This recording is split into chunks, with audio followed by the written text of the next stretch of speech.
bangunan yang dapat mempengaruhi distribusi sinyal.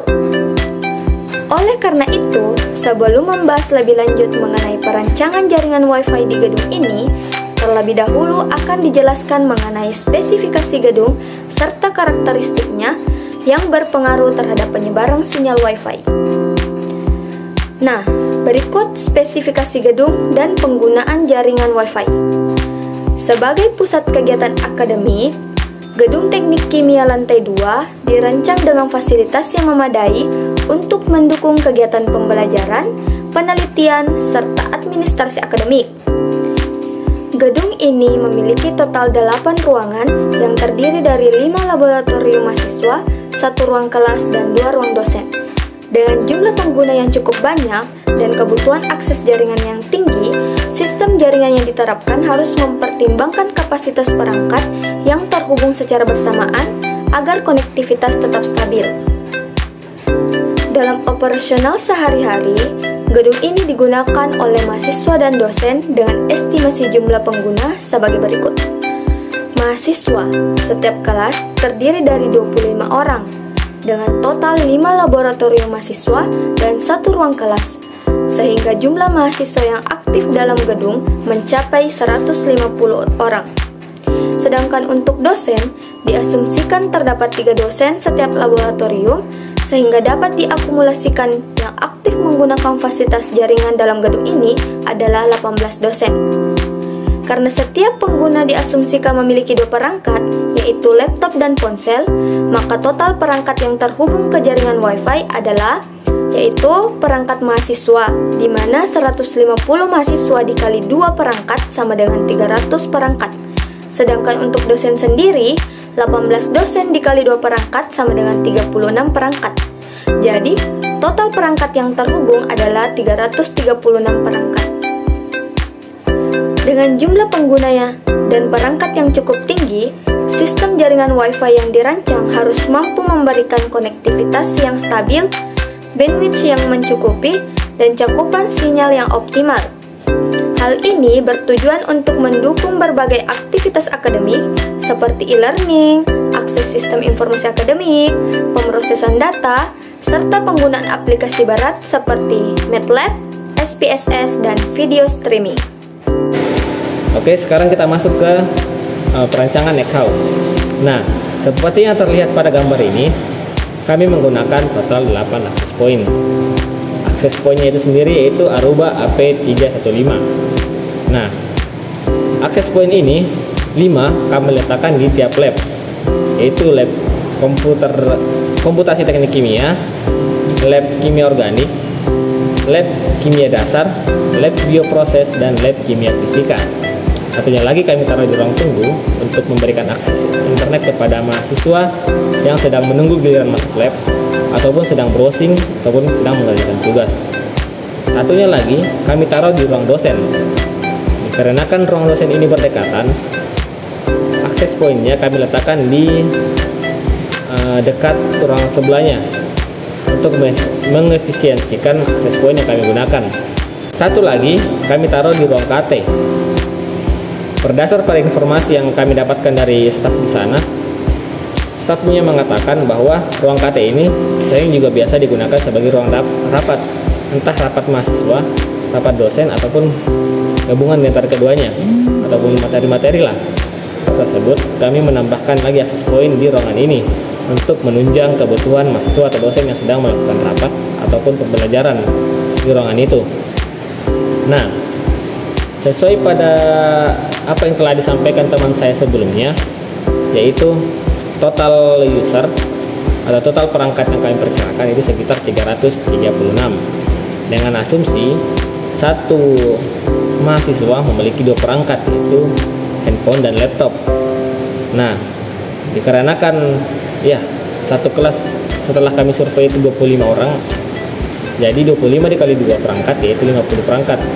Nah, untuk bandwidthnya sendiri saat di kelas atau di lab ini, setelah menghitung dengan dosen, ya sekitar 2-3 dosen, anggaplah kita bulatkan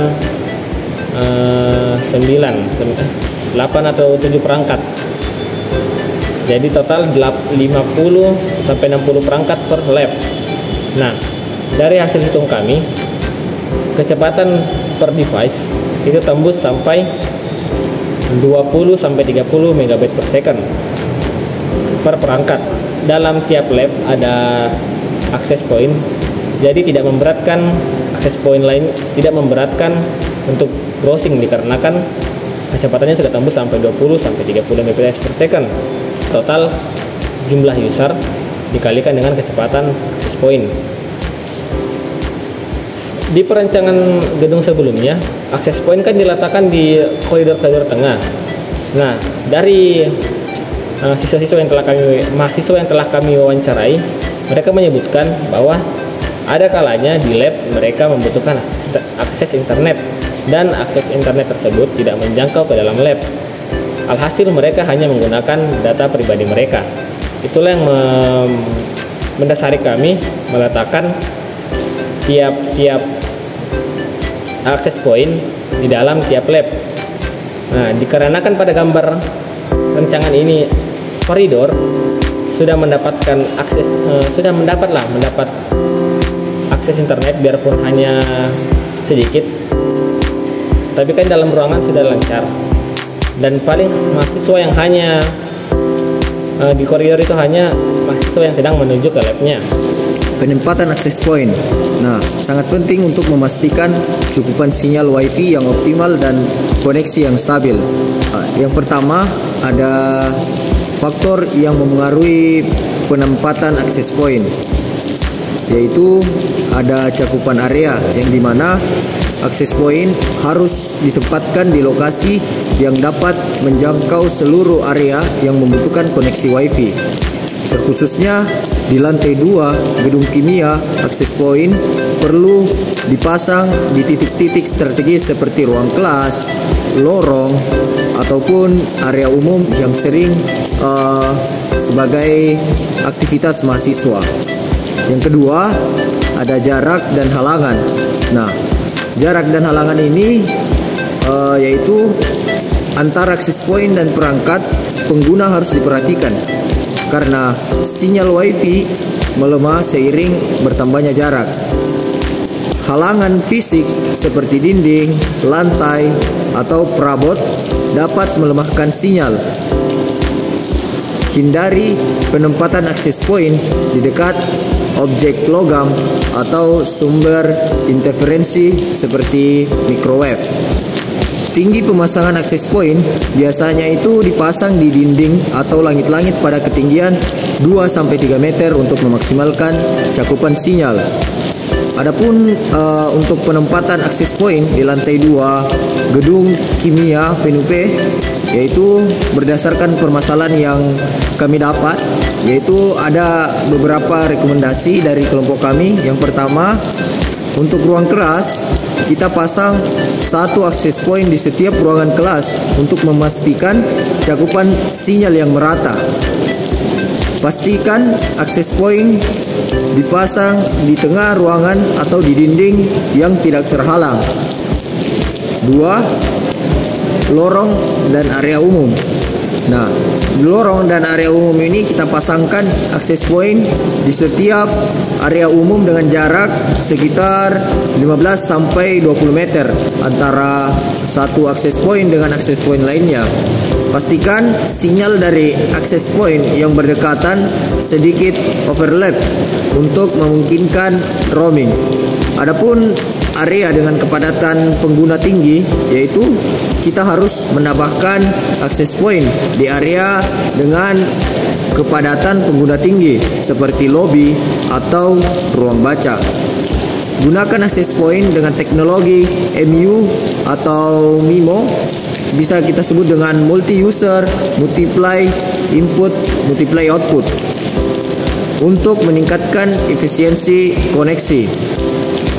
Adapun penempatan yang bebas halangan, yaitu kita harus menghindari penempatan akses point di dekat objek logam, dinding tebal, atau peralatan elektronik yang dapat menyebabkan intervensi.